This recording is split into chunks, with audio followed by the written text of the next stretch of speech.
Bonjour à tous et bienvenue. Je suis aujourd'hui accompagné de Gilbert Doctorow, historien et analyste des affaires internationales. Bienvenue à nouveau dans l'émission. Harvey DeVerve too. Oui, pareillement. Donc je suppose que la grande question reste toujours les conséquences de cette attaque contre les forces nucléaires russes.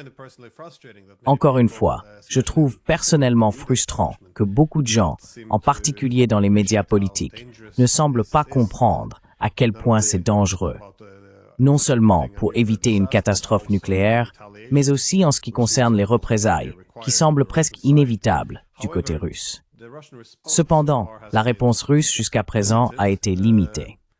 Bien sûr, cela ne paraît pas limité si l'on vit à Kiev, mais vous savez, il y a de nombreuses bonnes raisons, je suppose, pour lesquelles la Russie aurait dû riposter de manière beaucoup plus puissante. Et beaucoup de gens s'attendaient donc à une réponse qui aurait effectivement fait le tour du monde. Comment expliquez-vous cette réaction, ou plutôt cette réaction modérée? Ou pensez-vous que le pire est encore à venir?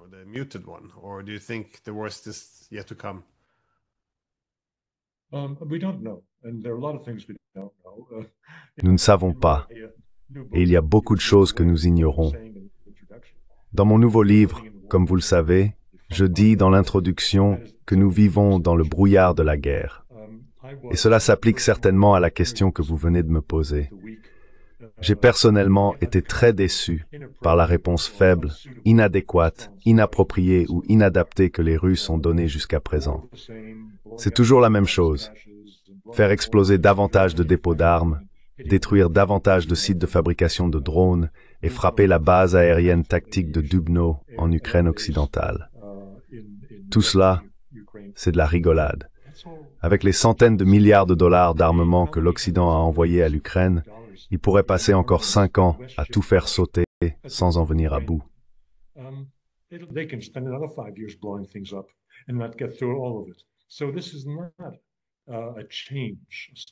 Donc il ne s'agit pas d'un changement radical ou d'une escalade que l'on pourrait attendre compte tenu de l'escalade du côté ukrainien en attaquant la triade nucléaire, une partie de la triade nucléaire de la Fédération de Russie. Cependant, je commence à revoir ma position et à me demander si je ne suis pas injuste et déraisonnable, car je suis aussi mal informé que tout le monde sur ce dont M. Poutine et M. Trump ont réellement parlé lors de leur conversation téléphonique d'1 heure ou d'1 heure et demie. Si l'on regarde les médias indépendants, les médias alternatifs, tout le monde spéculait sur le fait de savoir si Trump avait été interrogé sur ce qu'il savait ou ne savait pas à l'avance ou en temps réel à propos de cette attaque.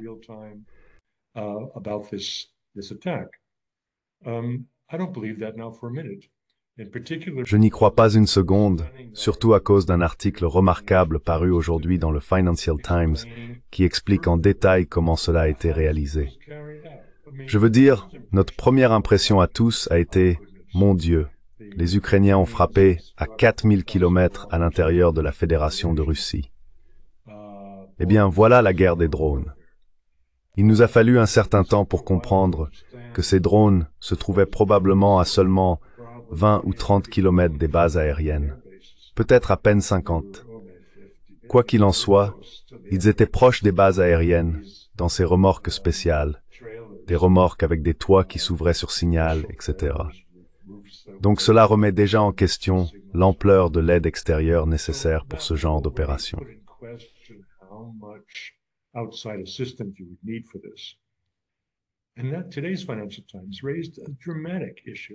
Et le Financial Times d'aujourd'hui a soulevé une question dramatique. Ces drones sont les Mercedes de leur catégorie. Ils sont très avancés. Ils utilisent l'IA, l'intelligence artificielle, pour l'auto-ciblage.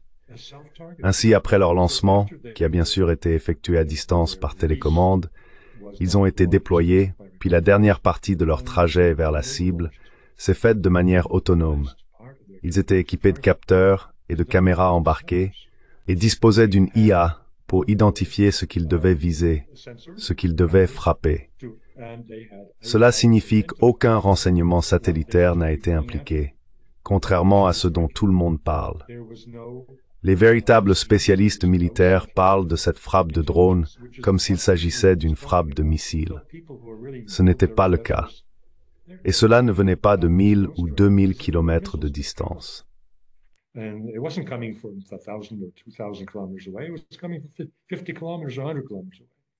Cela venait de 50 kilomètres ou de 100 kilomètres de distance, et c'était guidé de façon autonome. Donc l'implication britannique et américaine était nulle. Et oui, certains diront « Oh, Dr. O cite le Financial Times, ce n'est qu'un torchon anglais. » Mais attendez une minute, je le cite parce que cela coïncide avec ce que je vois à la télévision russe tous les jours et avec ce que font les Russes. Le fait est que les Russes et les Ukrainiens sont des pairs. Il s'agit d'un affrontement entre égaux en termes de compétences techniques dans certains domaines. Certains domaines, pas tous, évidemment. Et aujourd'hui, la guerre des drones est le cœur du jeu. L'artillerie existe toujours, mais elle a été supplantée par la guerre des drones, où les Ukrainiens sont à égalité avec les Russes.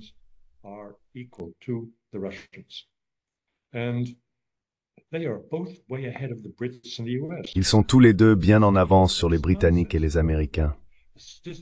Pourquoi parlons-nous de ces absurdités, de l'aide qui viendrait des États-Unis ou de la Grande-Bretagne? De plus, laissez-moi expliquer, car ce n'est pas évident d'après ma dernière remarque sur ce que font les Russes. Ils guident leurs attaques sur le champ de bataille, non pas grâce aux renseignements satellitaires, mais grâce à ce que leurs drones de reconnaissance, leur transmettent en temps réel. Or, il n'est pas nécessaire d'être un génie ou un expert militaire pour comprendre que l'information provenant d'un drone situé à 10 km est bien plus rapide que celle provenant d'un satellite à 500 km.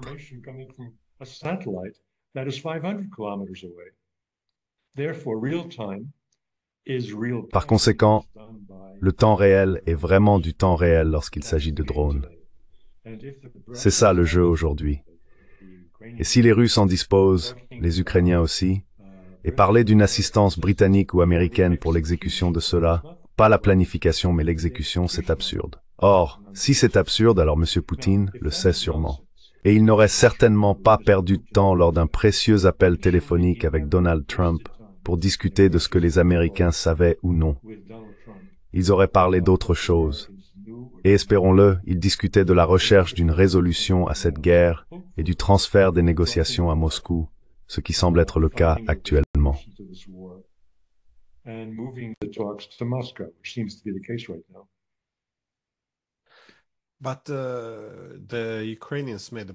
Mais les Ukrainiens ont fait remarquer que cette attaque avait été planifiée 18 mois à l'avance. Et comme nous l'avons également appris dans cet article du New York Times, c'était il y a 1 ou 2 mois, presque toute la planification militaire avait été réalisée par les États-Unis.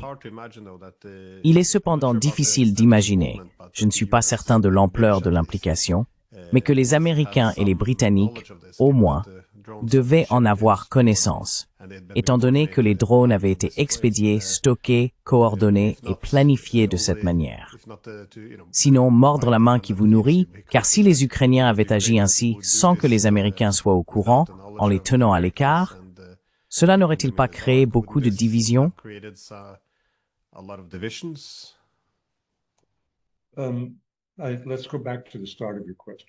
Revenons au début de votre question, car c'est très important.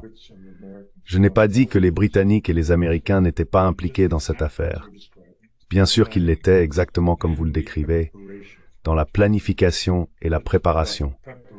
Mais la préparation, qui sait quand elle s'est terminée? Cela aurait pu se terminer il y a 1 an. Cela aurait pu se terminer il y a 2 ans. Non, il y a 2 ans. Non, mais il y a 1 an, c'est certain. Quelqu'un a dû faire entrer ces drones et ces camions qui traversaient la Biélorussie, si j'ai bien compris. Mais plus important encore, quelqu'un a dû les placer près des bases. Maintenant, la présence du renseignement américain, de la CIA, en Russie n'est pas très importante. La présence britannique en Russie, elle, est grande, et ils ont été impliqués dans toutes les opérations de faux drapeaux scandaleuses que nous avons vues au cours des 3 dernières années.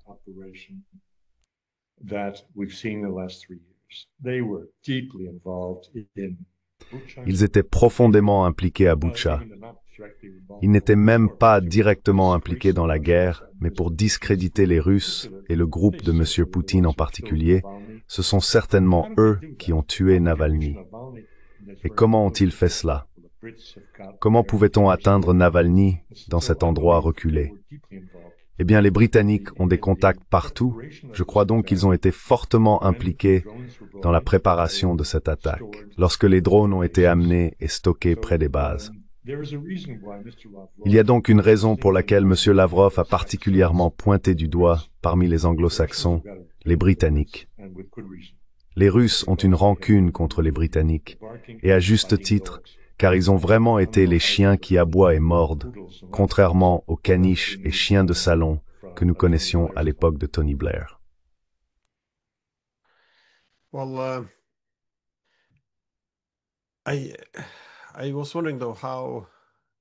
Je me demandais cependant, dans quelle mesure la réaction discrète de la Russie, voyez-vous cela? Parce que cela crée beaucoup de tensions à l'intérieur du pays. Le débat habituel oppose ceux qui disent en avoir assez et veulent simplement en finir. Je ne suis pas sûr que ce soit possible d'en finir rapidement, même s'ils le voulaient, sans à nouveau raser des villes entières. D'autres, au contraire, estiment que la stratégie actuelle est la bonne. User progressivement l'armée adverse. On peut avoir des indicateurs objectifs pour mesurer des éléments comme le manque de main-d'œuvre, la réduction du matériel, l'aggravation des problèmes économiques, le manque de cohésion sociale, les désertions, le niveau des pertes humaines. Vous savez, nous avons toutes sortes de mesures pour évaluer dans quelle mesure ils atteignent leur objectif. Mais pensez-vous que cela influence leur façon de réagir? Beaucoup pensaient que cela donnerait en quelque sorte un prétexte à la Russie pour intensifier la violence au maximum et tenter d'en finir plus vite avec cette guerre.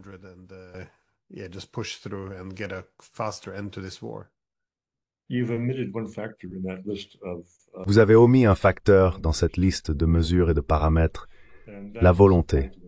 Et c'est essentiel. Les gens peuvent être en train de perdre, l'usure peut faire son effet, ils peuvent perdre des hommes, ils peuvent perdre du matériel, mais cela ne répond pas à la question de la volonté. Vont-ils se battre jusqu'au dernier Ukrainien? Peut-être qu'ils le feront. Je trouve pertinent que M. Medinsky ait évoqué, lors de sa première discussion avec les Ukrainiens à Istanbul, la guerre du Nord de Pierre le Grand, 21 ans, et qu'il ait dit « Nous sommes prêts à nous battre pendant 21 ans ». Est-il vraiment prêt à se battre pendant 21 ans? M. Poutine sera-t-il encore là dans 21 ans? C'est totalement illogique. Et combien de temps les Ukrainiens pourront-ils tenir? C'est la question numéro 1 que tout le monde se pose. Et c'est bien que vous la souleviez.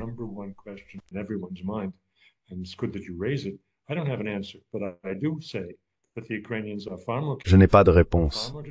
Mais je dis que les Ukrainiens sont bien plus capables, bien plus déterminés, et bien moins susceptibles de déserter et de fuir le champ de bataille que ce que beaucoup de mes collègues affirment ou suggèrent. En même temps, toute la logique du calendrier de cette guerre, qui a commencé en février 2022, reposait sur une logique de fenêtre d'opportunité que la Russie avait comprise. Poutine et ses associés avaient compris qu'ils étaient à l'abri des sanctions après 8 ans de préparation de leur système financier, de leurs partenaires commerciaux, etc., et qu'ils avaient un avantage stratégique sur l'Occident avec leur nouveau système d'armes qui était non seulement testé, mais aussi déployé. Aujourd'hui, nous devons appliquer la même mesure. La Russie dispose-t-elle d'une fenêtre d'opportunité illimitée? Je dis non.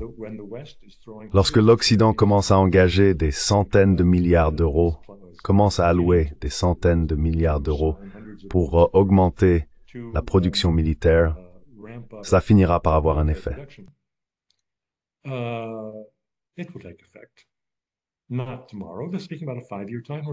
Pas demain.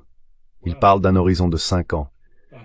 Eh bien, si la Russie ne règle pas cela bien avant la fin de ces 5 ans, alors nous allons avoir la Troisième Guerre mondiale. Oui, en effet, je suis d'accord avec vous. Mais ce n'est pas pour demain, car l'Occident n'est pas prêt pour cela demain. La Russie, si. Donc si M. Poutine suit la logique qu'il a utilisée lorsqu'il a lancé cette guerre, il frappera maintenant de manière spectaculaire. À moins que je ne me trompe complètement, ce qui est possible, et qu'il ait trouvé un arrangement avec Donald Trump dont nous n'avons pas connaissance. C'est possible. Je laisse cette possibilité ouverte.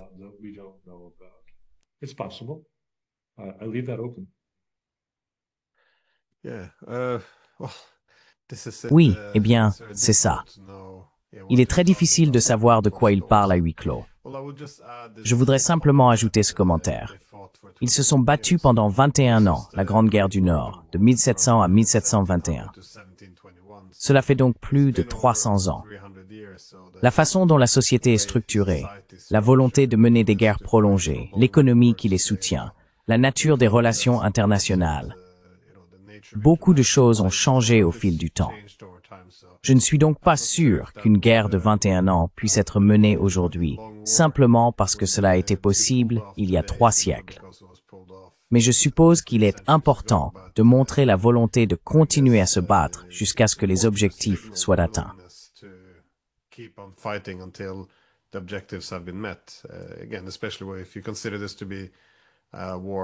Encore une fois, surtout si l'on considère qu'il s'agit d'une guerre pour la survie et d'un signal clair envoyé à l'adversaire indiquant qu'il n'y a aucune intention de faire des compromis sur ces questions clés. Mais cette attaque contre les forces nucléaires russes, avec ces nouvelles frappes puissantes désormais lancées contre Kiev et d'autres villes, n'affecte pas seulement la manière dont la guerre est menée en termes de forces utilisées, mais aura sûrement aussi un impact sur la paix que les Russes exigeront. Les voyez-vous, selon vous, se préparer à formuler des exigences plus élevées désormais? Ou bien parce que la rhétorique est devenue beaucoup plus dure? Il semble qu'il parlait déjà de détruire l'Ukraine auparavant, mais maintenant, ça devient, je suppose, plus fort. Il vaudrait mieux qu'il ne parle pas de détruire l'Ukraine. Mais vous avez parlé de détruire.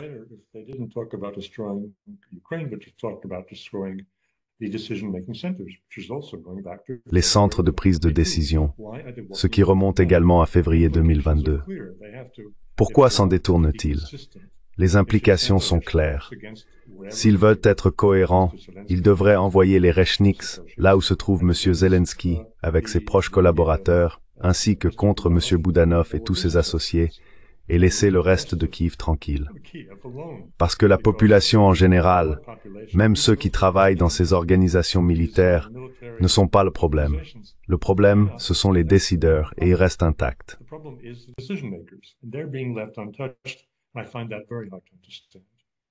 Je trouve cela très difficile à comprendre.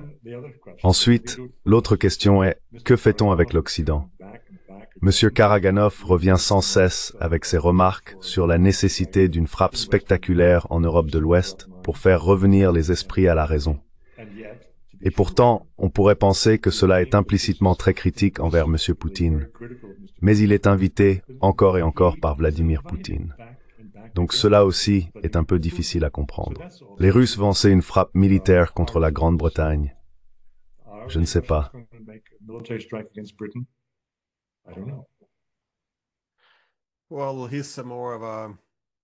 Eh bien, c'est plutôt un élément, disons, belliciste. Mais Karaganov assiste aussi à cette réunion de Valdai chaque année. Et je l'ai vu ces dernières années, à chaque édition de Valdai, faire le même commentaire. Peut-être devrions-nous changer notre doctrine nucléaire. Et Poutine s'y est opposé chaque année lors de nos rencontres à Valdai, disant non, nous devons la maintenir telle qu'elle, pour la prévisibilité et la stabilité, tout cela. Mais bien sûr, à la fin, il a fini par suivre son conseil, étant donné que, selon lui, l'Occident devenait de plus en plus irresponsable en ce qui concerne les frappes américaines à longue portée sur la Russie.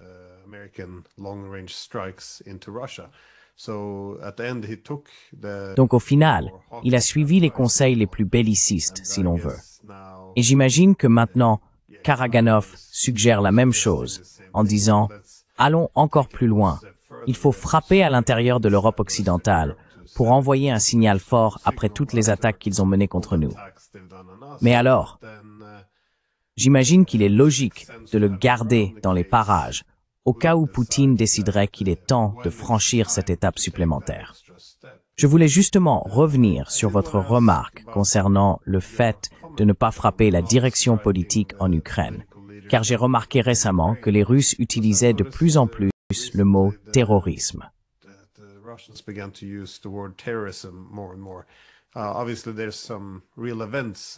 Évidemment, il y a des faits réels derrière cela, comme le ciblage délibéré par l'Ukraine de trains qui n'avaient aucune fonction militaire. Donc encore une fois, viser délibérément des civils. C'est pourquoi cela pourrait être qualifié de terrorisme, si l'on définit le terrorisme comme le fait de cibler des civils pour susciter la peur à des fins politiques. Mais il est également vrai que si cette opération militaire spéciale est davantage définie comme une guerre contre le terrorisme, cela pourrait ouvrir un espace juridique permettant de commencer à cibler aussi des dirigeants politiques. Le voyez-vous de la même manière? Ou pensez-vous que j'interprète trop les choses?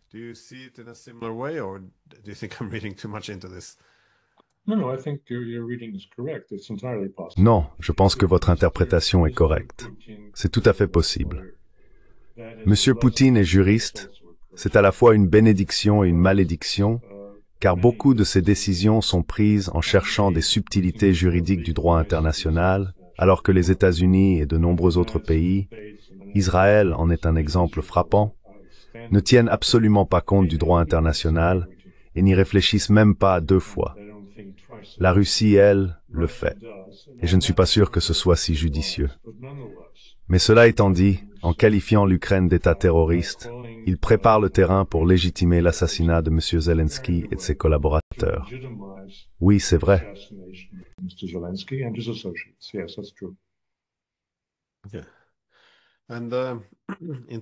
Et en ce qui concerne cette paix, non seulement il considère désormais qu'il sera plus difficile de coexister avec l'État ukrainien actuel à l'avenir.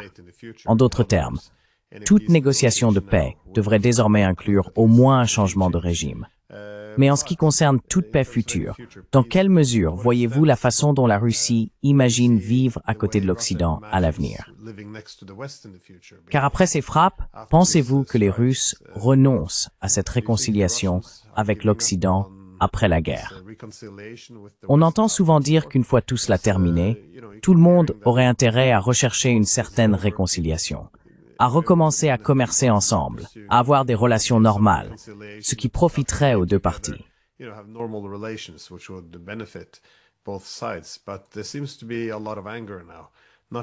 Mais il semble y avoir beaucoup de colère en ce moment, non seulement de la part des politiciens et de l'armée, mais je la ressens aussi dans la société.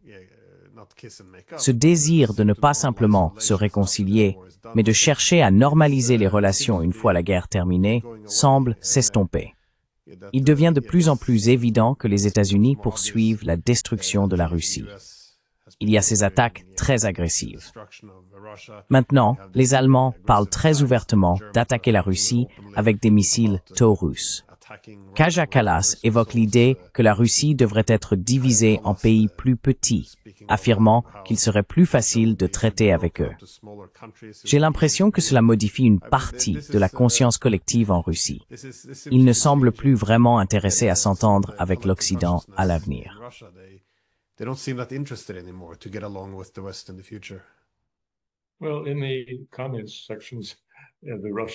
Eh bien, dans les sections de commentaires de la version russophone de votre émission, ainsi que d'autres grandes interviews vidéo également traduites en russe et qui rassemblent environ 100 000 spectateurs, votre propre audience, pour certains de ces programmes en Russie, est aussi grande, voire plus grande, que celle de la version originale en anglais. Oui, j'ai remarqué. Donc je regarde les commentaires et il y a beaucoup de xénophobie, beaucoup de vraie colère envers l'Occident. Mais les commentaires représentent en général 1% des spectateurs. Les 99% restants, je les évalue au nombre de pouces levés, qui dépassent généralement de loin le nombre de commentaires. Par conséquent, il est très difficile de tirer une conclusion ferme sur le fait que la société russe tourne réellement le dos à l'Occident ou non.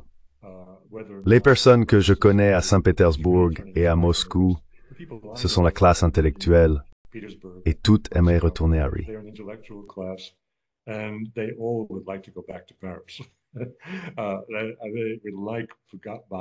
J'aimerais que l'on passe l'éponge sur le passé. Mais je pense, pour répondre plus largement à votre question, que ce que fera l'Europe dépendra entièrement de ce que Donald Trump peut et fera. S'il rétablit les vols directs entre les États-Unis et Moscou, les compagnies aériennes européennes seront condamnées. Elles balayeront tous les politiciens pour pouvoir rétablir leurs vols vers et au-dessus de la Russie. Et il en ira de même pour d'autres secteurs. Si les États-Unis font le premier pas, les Européens se précipiteront pour rétablir eux aussi des liens commerciaux normaux. Ils ne reviendront pas à la situation d'avant l'opération, avant les sanctions, car tant d'entreprises étrangères ont été évincées. Leurs biens en Russie ont été vendus et repris par des entrepreneurs russes. Et il n'y a aucun retour en arrière possible.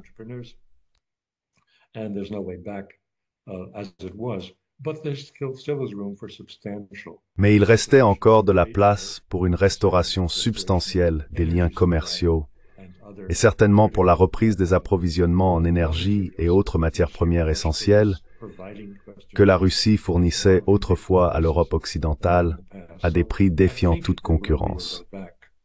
Donc je pense qu'il y aura un chemin de retour. Regardez, cela se manifeste dans de petites choses. Je suis de très près l'actualité culturelle. Nous venons d'avoir le concours Reine Elisabeth de piano, un événement qui a lieu tous les 4 ans ici à Bruxelles.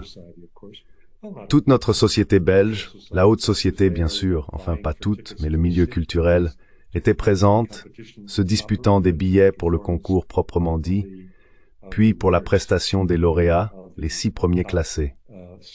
Nous avons assisté à l'une de ces soirées, celle où se produisaient les candidats classés 4e, 5e et 10, René russe. Oui.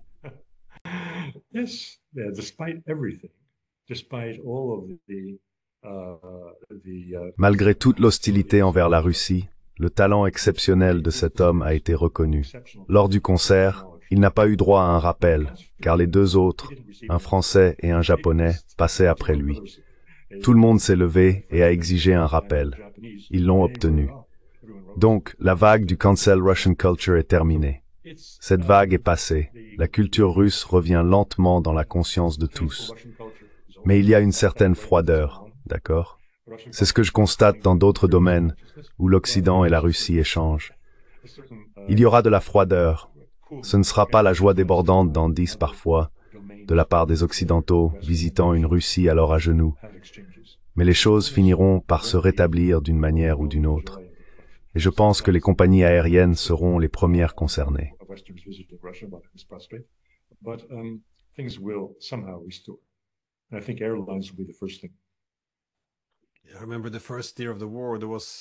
Je me souviens de la première année de la guerre. Tout a dû être annulé. Il y avait, je crois, un concours pour les vieux arbres, et ils ont annulé la candidature de l'arbre russe. J'espérais que ce serait le sommet de la haine. Après cela, je pensais que nous commencerions à laisser la raison l'emporter et à revenir à un comportement plus normal. Mais il est possible que nous y revenions, car beaucoup de choses semblent irrationnelles. Beaucoup des mesures prises. Mais je me demandais, comment voyez-vous la situation? Parce que de toute façon, nous ne reviendrons pas à l'ancien monde après tout cela.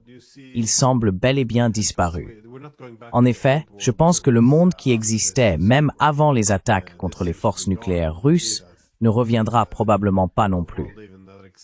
Mais selon vous, dans quelle mesure la politique étrangère de la Russie pourrait-elle être militarisée à la suite de ces événements? Je veux dire, dans une certaine mesure, elle l'est déjà, c'est-à-dire la puissance militaire de la Russie, son expertise dans la guerre par drone.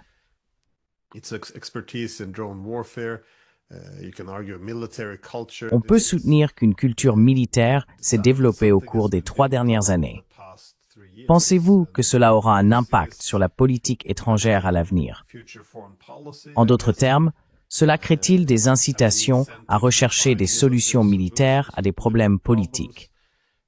Peut-être pas tant en spéculant sur la nature des Russes, mais plutôt en tant qu'historien, voyez-vous, peut-être que c'est trop spécifique, mais voyez-vous les capacités influencer les intentions? Autrement dit, si l'on dispose de toute cette puissance militaire, alors, si tout ce que l'on a est un marteau, tout ressemble à un clou. Est-ce quelque chose que vous observez souvent à travers l'histoire?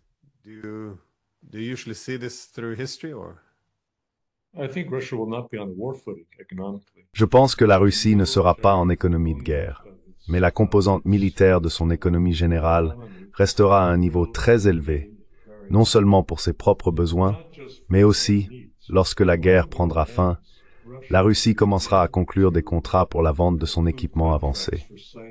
Tout cela a été suspendu. L'Inde n'a pas reçu l'équipement qu'elle avait commandé parce que tout ce que produisent les usines russes est envoyé au front, leur propre front, et ils se moquent complètement de vendre ce matériel à l'étranger pour le moment.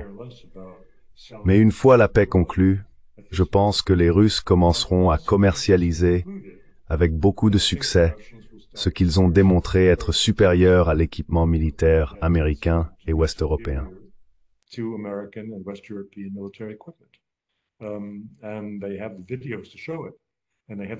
Et ils ont les vidéos pour le prouver, et ils ont les trophées pour le prouver, car ils ont ramené à Moscou des chars Léopard et du matériel américain comme trophée.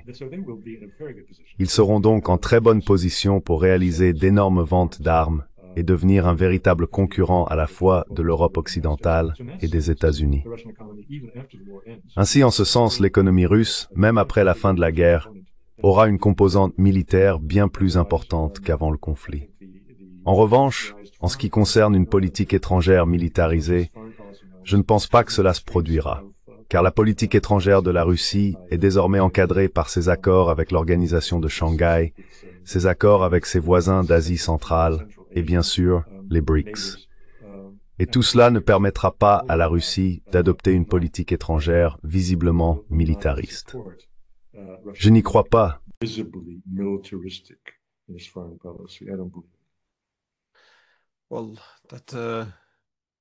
Eh bien, cela me fait penser que si, évidemment, le complexe militaro-industriel russe devient beaucoup plus important et compétitif, cela aura évidemment aussi un impact sur la géopolitique.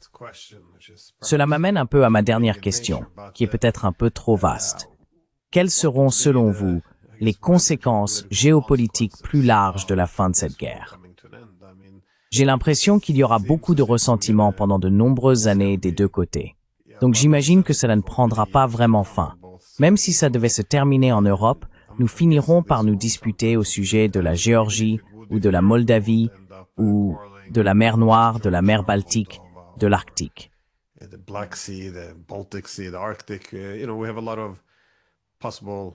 Nous avons de nombreux foyers potentiels de conflits.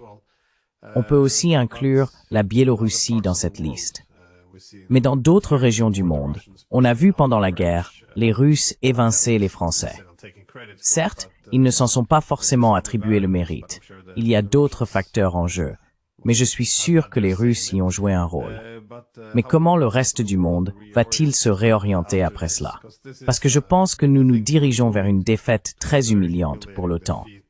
Du moins en Europe, l'Amérique s'est un peu retirée, mais nous, Européens, avons vraiment tout misé sur cette guerre.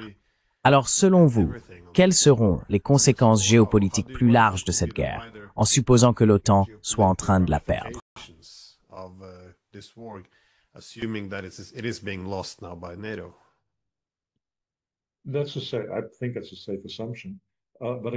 Je pense que c'est une hypothèse raisonnable. Mais encore une fois, je crois qu'il faut vraiment observer ce que fait Donald Trump, car il a la capacité, les États-Unis ont la capacité, d'influencer réellement ce que fait l'Europe et la durée pendant laquelle les personnes actuellement au pouvoir, par là j'entends von der Leyen et notre merveilleux chef de l'OTAN, resteront en poste. Les États-Unis ont la possibilité d'influencer leur éviction. Mais pour cela, Donald Trump doit préserver son capital politique sur le plan intérieur. Il doit obtenir des succès dans sa politique nationale. Il y a beaucoup de choses qui sont imprévisibles ou impossibles à planifier. Je ne compterai pas sur l'Europe pour se sauver elle-même et se retirer des conflits que nous voyons aujourd'hui, ni du mouvement belliciste qu'elle est devenue ces dernières années sous la direction de von der Leyen.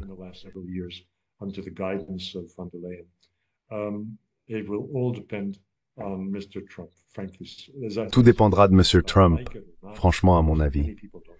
Que cela plaise ou non, bien sûr, beaucoup de gens ne l'aiment pas, mais il a en main, ou pourrait avoir en main, le pouvoir de trouver une issue bénéfique, un changement du paysage politique en Europe qui faciliterait la négociation d'une nouvelle architecture de sécurité.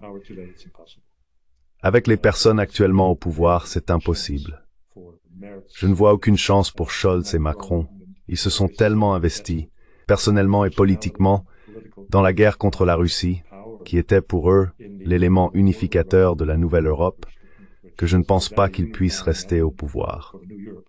Mais le seul qui ait la force de les évincer, d'une manière ou d'une autre, se trouve dans le bureau ovale à Washington.